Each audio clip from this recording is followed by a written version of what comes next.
Video শুরুতেই বলে দিচ্ছি, আপনারা যারা একটু বেশি ভীতু প্রকৃতির তারা ভিডিওটা স্কিপ করে চলে যেতে পারেন, কারণ এই ভিডিওটা অনেক ভয়ঙ্কর এবং ভুতুড়ে হতে চলেছে।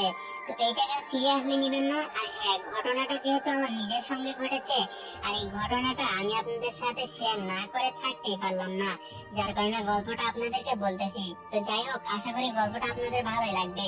তো শুরু করা যাক। তো কেমন আছেন আপনারা?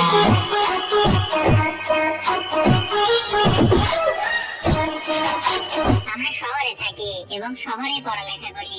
আর এবার আমি ইন্টার ফার্স্ট ইয়ারে। অনেকদিন হয়ে গেল আমি কলেজে যাই না, কারণ আমি প্রায় টিকটক এবং ইউটিউবে ভিডিও বানাতে ব্যস্ত থাকি। তাই দীর্ঘ 1 মাস পর আমি কলেজে যাচ্ছি। তারপর আমি কলেজে গিয়ে দেখি আমার যতগুলো ফ্রেন্ড ছিল সবাই একসাথে বসে গল্প করতেছে আর বলতেছে চল না কোথাও গিয়ে ঘুরে আসি।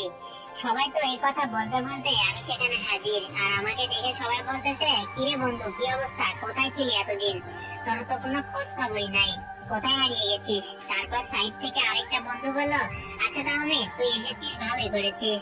আমরা ভাবছিলাম যে আমরা কয়েকদিনের জন্য কোথাও একটা বেড়াতে যাব, চল তুই আমাদের সাথে যাবি। তখন আমি তাদেরকে বললাম, আচ্ছা ঠিক আছে, চল, তোরা যা মনে করিস তাই হবে। আর এমনিতে আমার মন ভালো নেই, যদি তোদের সাথে একটু ঘুরে আসি তবে আমারও একটু ভালো লাগবে। কিন্তু কথা হচ্ছে তোরা কোথায় বেড়াতে যাবি? তখন আমার বন্ধুরা বলল, না রে, এখনো ডিসাইড করা হয়নি যে আমরা কোথায় বেড়াতে যাব। তারপর সবাই মিলে আমরা একটা ডিসিশন নিলাম, আর ডিসিশনটা হলো এবার আমরা সুন্দরবনে বেড়াতে যাব, আর সেখানে গিয়ে আমরা 4 দিন থাকবো। তো সবকিছু শেষে আমরা আগামী শনিবার যাচ্ছি সুন্দরবন ভ্রমণে। তারপর আমি বললাম, সবকিছু তো ঠিকই আছে, কিন্তু এখন আমরা যাবো কি নিয়ে? তখন আমার সাইড থেকে এক বন্ধু বলল, চল এবার আমরা বাস নিয়ে যাব। তখন আমরা সবাই বললাম, আচ্ছা ঠিক আছে, এবার আমরা বাস নিয়ে যাব। এই কথা বলে আমরা যার যার ক্লাসে চলে গেলাম। তারপর আমরা কলেজ শেষে আবারও একজোট হলাম, আর সবাইকে বলে দিলাম দুপুরে 3টার সময় বাস স্ট্যান্ডে থাকতে। তো এই বলে আমরা সবাই যার যার বাসায় চলে আসলাম। তো তারপর চলে আসলো শনিবার। তো তারপর আমরা সবাই শনিবারে একে অপরের সাথে কথা বলি, কে কি সাথে নিবে তাদের জিনিসপত্র তারা সবাই গুছিয়ে ফেলে। তো তারপর আমরা কথা অনুযায়ী সবাই বাস স্টেশনে পৌঁছে যাই। আর আমাদের জন্য টিকিট আগে থেকে বুকিং করা ছিল, আর এই জন্য আমাদের অন্য কোনো ঝামেলাই ছিল না। তাই আমাদের বাস আসা মাত্রই আমরা সরাসরি বাসে উঠে পড়ি। আর আমাদের বাসের জার্নিটা হবে প্রায় 8 থেকে 9 ঘন্টার মতো, অর্থাৎ আমরা সেখানে গিয়ে পৌঁছাবো রাত 2টার দিকে। আর সেটা নিয়ে আমাদের কোনো চিন্তাই ছিল না, কারণ আমরা একসাথে অনেকগুলো বন্ধু ছিলাম আর একে অপরের সাথে মজা করতেছিলাম। কেউ কেউ গান গাচ্ছিল, আবার কেউ কেউ তার সাথে সুর মেলাচ্ছিল। তো এইভাবে মজা করতে করতে সন্ধ্যা নেমে আসে, আর এখন আমাদের অর্ধেক পথই পানি হয়নি। এভাবে যেতে যেতে এখন রাত 12টার কাছাকাছি, আর মাত্র 3 ঘন্টার পথ বাকি আছে। আর এখন থেকে আমাদের সাথে কিছু অন্যরকম ঘটনা ঘটতে শুরু করে। তো বন্ধুরা, এখন রাত 12টা বাজে, আর এই সময় আমাদের প্রচুর পরিমাণে ঘুম আসতেছিল। তো আমরা যাচ্ছিলাম এখন আর ঘুমাবো না, আমরা সেখানে পৌঁছে একসাথে ঘুমাবো। তো কোনো উপায় না পেয়ে আমি আমার বন্ধুকে বললাম, চল আমরা ফ্রি ফায়ার খেলি, তাহলে আমাদের আর ঘুম আসবে না। তো এই কথা শুনে সবাই বলল, হ্যাঁ ঠিক বলেছিস, আমরা সবাই গেমে ঢুকি। তো তারপর আমরা গেমের ভিতরে ঢুকে যে একটা ম্যাচ খেলি, আর একটা ম্যাচ খেলতে খেলতে দেখি আমাদের বাসটা ব্রেক করলো। আর তখন বাসের ভিতরে তেমন কোনো যাত্রীও ছিল না, সবাই আগের স্টেশন গুলোতে নেমে পড়েছে। তো বলা যায় আমরা বাদে বাসটা পুরোপুরি ফাঁকাই, তাছাড়া রাস্তার ভিতরে কোনো প্রকার জ্যামও ছিল না। হঠাৎ করে বাসটা থামানোর কারণে আমরা পুরোপুরি অবাক হয়ে গেলাম এবং ভাবলাম, কি রে, মাঝ রাস্তার ভিতরে এরকম গাড়ি থামালো কেন? তারপর ভালো করে দেখি রাস্তার সামনে একটা সুন্দরী মেয়ে দাঁড়িয়ে আছে, দেখতে কেমন জানি একটা অদ্ভুত টাইপের। আর সবচেয়ে বড় অদ্ভুত বিষয় হচ্ছে এই মেয়েটার জন্যই আমাদের বাসটা থামানো হয়েছে। তখন ড্রাইভার সেই মেয়েটিকে বলল, কি ব্যাপার, এভাবে রাস্তার সামনে দাঁড়িয়ে আছেন কেন? তখন সেই মেয়েটি বলল, আমাকে একটু সামনের স্টেশন পর্যন্ত পৌঁছে দিবেন, আমি আমার বাসটা মিস করে ফেলেছি, তাই আমি এখন আর যেতে পারছি না। আর এদিকে আর কোনো গাড়ি ঘোড়াও নেই যে যেটা দিয়ে আমি সামনের স্টেশন পর্যন্ত যাব। তখন ড্রাইভার সেই মেয়েটির সম্পর্কে কিছু না জেনে বাসের ভিতরে উঠালো, তাকে সামনের স্টেশন পর্যন্ত পৌঁছে দিবে বলে। আর এদিকে আমরা গেমের ভিতরে গেম খেলতেছিলাম, আর সেই মেয়েটা আমাদের সামনে সিটে এসে বসলো। তারপর কিছু বন্ধুরা বলল, দেখ মেয়েটা কত সুন্দর, আমি আমার জীবনে কখনো দেখিনি।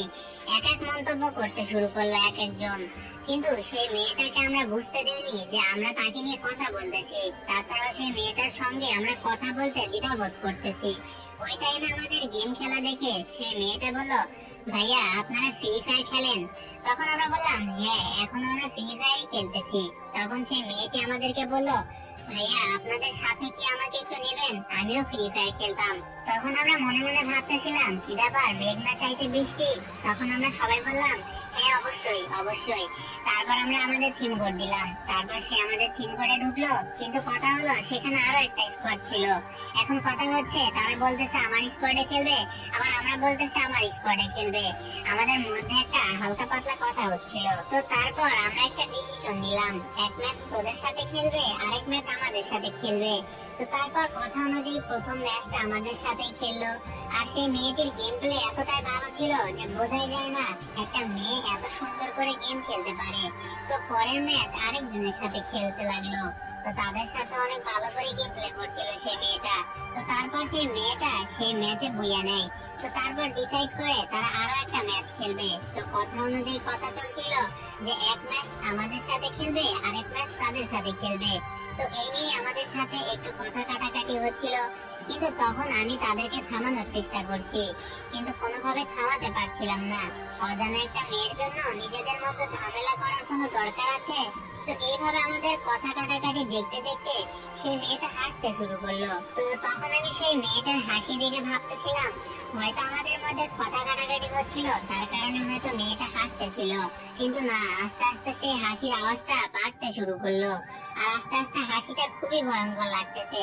শুধু তাই না, আস্তে আস্তে মনে হচ্ছে সেই মেয়েটার চেহারাও পাল্টে যাচ্ছে। তারপর সেই মেয়েটা আস্তে আস্তে আমাদের সামনে এসে বসে এবং বলে, কে কে তোরা আমার সাথে ফ্রি ফায়ার খেলবি? তখন সেই মেয়েটার ভয়ঙ্কর রূপ দেখে সবাই বলে, না না আমি খেলবো না। আর একে অপরকে বলতে শুরু করে, তুই না এখনই খেলতে চাইলি, তুই খেল। এবং আরেকজন তাকে বলে যে তুই যে খেলতে চাইলি তুই খেল। এভাবে আমাদের মধ্যে আবারও ঝগড়ার মতো হয়ে গেল। আগে কথা কাটাকাটি হচ্ছিল ওর সাথে খেলবে বলে, আর এখন কথা কাটাকাটি হচ্ছে আমি ওর সাথে খেলবো না বলে। তখন সে মেয়েটা আমাদের বলল, এখন যদি তোরা আমাদের সাথে কেউ না খেলিস তাহলে তোদের সাথে কেউ এখান থেকে বেঁচে ফিরতে পারবে না। তোরা যদি বাঁচতে চাস তাহলে আমার সাথে গেম খেল, নয়তো সবাইকে একসাথে মরতে হবে। তখন আমি সেই মেয়েটাকে বললাম, তুই মারবি মার, তোর সাথে আমি গেম খেলবো না, তুই কি করবি কর।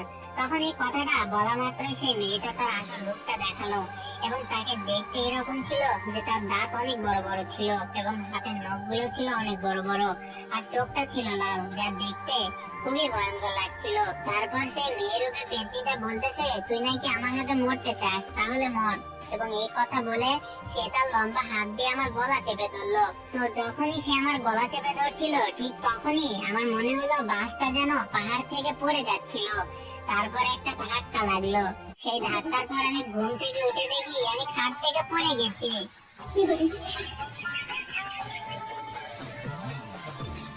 তো ভাইয়া অনেকেই ভাবতেছিল যে ফরেক্স অমিত ভাইয়া আর কেন ফানি ভিডিও দেয় না। আসলে ভাইয়া আমি এই চ্যানেলে শুধু ফানি ভিডিও না, তোমাদেরকে আমি হাসাবো, কাঁদাবো, ভয় দেখাবো, প্রায় ধরতে গেলে তোমাদের উপরে টর্চার করব। তো যাই হোক, ভিডিওটা যদি তোমাদের ভালো লেগে থাকে তাহলে ভিডিওটা একটা লাইক দিবা এন্ড তোমরা আমাকে কমেন্ট করে জানাবা যে তোমরা আমার এই ভিডিওটা রাত্রে বেলা দেখছো নাকি দিনের বেলা দেখছো। সেটা অবশ্যই তোমরা কমেন্ট বক্সে কমেন্ট করে জানাবা। আসলে কি ভিডিওটা বানাইতে নিয়ে আমার যে কি ভয় লাগছিল, কারণ আমি এই ভিডিওটা রাত্রে বানাচ্ছিলাম, তাই তোমাদেরকে জিজ্ঞেস করলাম। অবশ্যই কমেন্ট বক্সে বলে দিও। তো বন্ধুরা আজকের ভিডিওটা এই পর্যন্তই। আর চ্যানেলে নতুন এসে থাকলে চ্যানেলটাকে অবশ্যই সাবস্ক্রাইব করে দিবা। তো আজ এই পর্যন্তই, ভালো থেকো সবাই, আল্লাহ হাফেজ।